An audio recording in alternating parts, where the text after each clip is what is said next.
A bee's life is but short. During spring and summer, the most strenuous periods of foraging, a worker bee, as a rule, does not live more than 4 or 5 weeks. Threatened by all kinds of dangers during their foraging flights, many workers die before they have reached even that age. The Dancing Bees. Chapter 10. I sit in the kitchen with August, June, and Rosaline while the night spreads out around the house. May has been gone a whole 5 minutes when August got up and began to pace. She walked out to the porch and back, and then stared out toward the wall. After 20 minutes, she said, "That's it. Let's go get her." She got the flashlight from the truck and struck out for the wall, while June, Rosaline, and I hurried to keep pace. A night bird was singing from a tree branch, just singing its heart out, urgent and feverish, like it was put there to sing the moon up to the top of the sky. "May," called August. June called too, then Rosaline and me. We walked along shouting her name, but no sound came back, just the night bird singing up the moon. After we walked from one end of the wailing wall to the other, we went back and walked it again. Like this time we were going to get it right. Walk slower, look closer, call louder. This time May would be there, kneeling with the flashlight batteries burnt out. We would think, "My goodness, how did we miss her here the first time?" That didn't happen, though. So we walked into the woods behind the wall, calling her name louder and louder till I could hear the hoarseness creeping into our throats. But none of us would say, "Something is terribly wrong." Despite the night, the heat had lingered on bad as ever, and I could smell the hot dampness of our bodies as we combed the woods with a spot of light 4 inches across.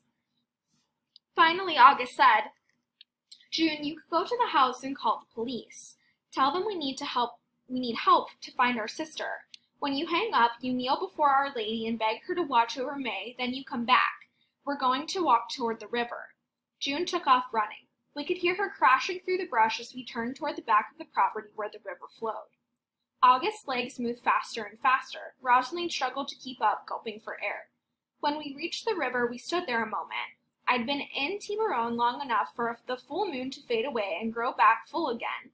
It hung over the river, sliding in and out of the clouds. I stared at a tree on the opposite bank where the roots were exposed and twisted, and felt a metallic dry taste rise from the back of my throat and slide over my tongue. I reached for August's hand, but she had turned right and was moving along the bank, calling May's name. "May!" Rosaline and I moved behind her in our clumsy knot, so close we might have seemed to the night creatures as one big organism with 6 legs.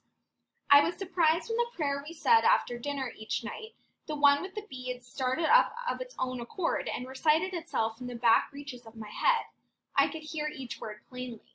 "Hail Mary, full of grace, the Lord is with thee.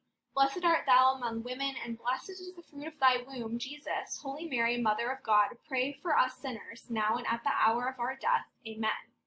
It wasn't until August said, "Good, Lily, we should all pray," that I realized I'd been repeating it out loud.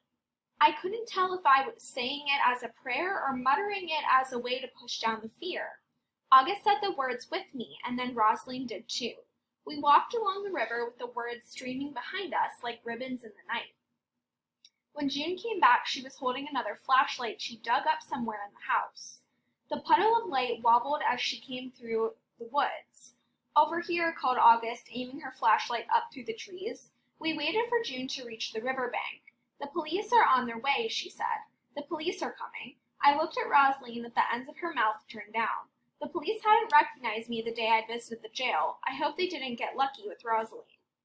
June shouted May's name and plowed up the river bank into the dark, followed by Rosaline, but August moved slowly now, carefully. I stayed close behind her, saying Hail Marys to myself faster and faster. Suddenly August stopped in her tracks. I stopped too, and I didn't hear the night bird singing anymore. I watched August, not taking my eyes off of her. She stood tense and alert, staring down at the bank, at something I could not see. "June," she said in a strange, whispery voice. But June and Rosaline had pushed farther up the river bank and didn't hear. Only I heard. The air felt thick and charged, too thick to breathe. I stepped over beside August, letting my elbow touch her arm, meeting the weight of her next to me, and there was May's flashlight, shut off and sitting on the wet ground. It seems odd to me now how we went on standing there another minute, me waiting for August to say something, but she didn't speak, just stood, soaking up that last moment. A wind rose up, raking its sound along the tree branches, hitting our faces like an oven blast, like the sudden breezes of hell. August looked at me, then moved her flashlight beam out to the water. The light swept across the surface, making a spatter of ink-gold splotches before it stopped, abruptly. May lay in the river, just beneath the surface. Her eyes were wide open and unblinking, and the skirt of her dress fanned out and swayed in the current. I heard a noise come from August's lips, a soft moan. I clutched frantically at August's arm, but she pulled free of me, threw down her flashlight, and waded into the river. I splashed in after her. Water surged around my legs, causing me to fall once on the slippery bottom. I grabbed for August's skirt, just missing. I came up sputtering. When I reached her, August was staring down at her baby sister. "June!" she shouted. "June!" May lay in 2 feet of water with a huge river stone on top of her chest. It weighted her body, holding it to the bottom. Looking at her, I thought, she will get up now. August will roll away the stone, and May will come up for air, and we will go back to the house and get her dry. I wanted to reach down and touch her, shake her shoulder a little. She couldn't have died out here in the river. That would be impossible. The only parts of her not submerged were her hands. They floated, her palms little ragged cups bobbing on the surface, the water weaving in and out of her fingers. Even now, that's the picture that will wake me up in the night, not May's eyes open and staring, or the stone resting on her like a grave slab. Her hands. June came thrashing into the water. When she reached May, she stood beside August, panting, her arms dangling beside her body. "Oh, May," she whispered, and looked away, squeezing her eyes closed. Glancing toward the bank, I saw Rosaline standing ankle-deep in the river, her whole body shaking. August knelt down in the water and shoved the stone off May's chest. Grabbing May by the shoulder, she pulled her up. Her body made an awful sucking sound as it broke the surface. Her head rolled back, and I saw that her mouth was partially open and her teeth were rimmed with mud. The river reeds clung to her hair braids. I looked away. I knew then. May was dead. August knew too, but she put her ear to May's chest, listening. After a moment, though, she drew back and pulled May's head to her breast, and it almost seemed like she wanted May to listen for her heart. "We've lost her," August said. I started to shiver. I could hear my teeth in my mouth crashing against each other. August and June scooped their arms under May's body and struggled to carry her to the bank. She was saturated, bulging.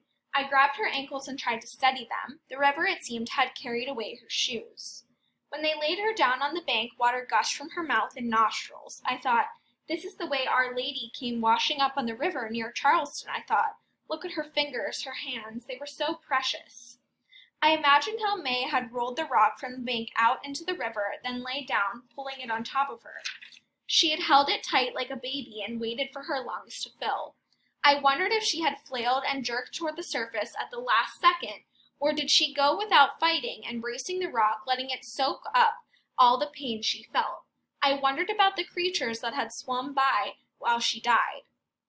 June and August, sopping wet, stooped on either side of her, while mosquitoes sang in our ears and the river went on about its business, coiling off into the darkness. I would surely picture May's last moments too, but I did not see horror on their faces now, just a heartbroken acceptance. This had been the thing they'd been waiting for half their lives without even realizing it. August tried to close May's eyes with her fingers, but they would only stay half shut. "It's just like April," June said. "Hold the flashlight on May for me," August said to her. The words came out quiet and steady. I could barely hear them over the bamming of my heart. By the small beam of light, August plucked out the tiny green leaves stuck in the plaits in May's hair and tucked each one into her pocket. August and June scraped off every piece of river debris there was from May's skin and clothes, and Rosaline, poor Rosaline, who I realized had lost her new best friend, stood, not making a sound, but with her chin shaking so awful I wanted to reach up and hold it for her.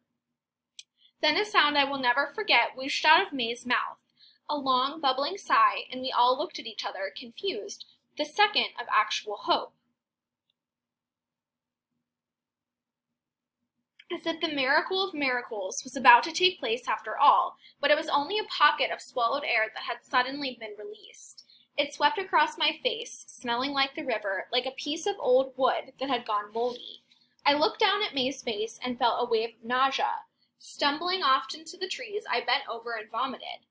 Afterwards, as I wiped my mouth on the hem of my skirt, I heard a sound break through the darkness, a cry so piercing it made the bottom of my heart drop. Looking back, I saw August framed in the light of June's flashlight, sound coming from deep in her throat. When it faded away, she dropped her head straight down onto May's soggy chest. I reached for the limb of a small cedar and held tight, as though everything I had was about to slip from my hands.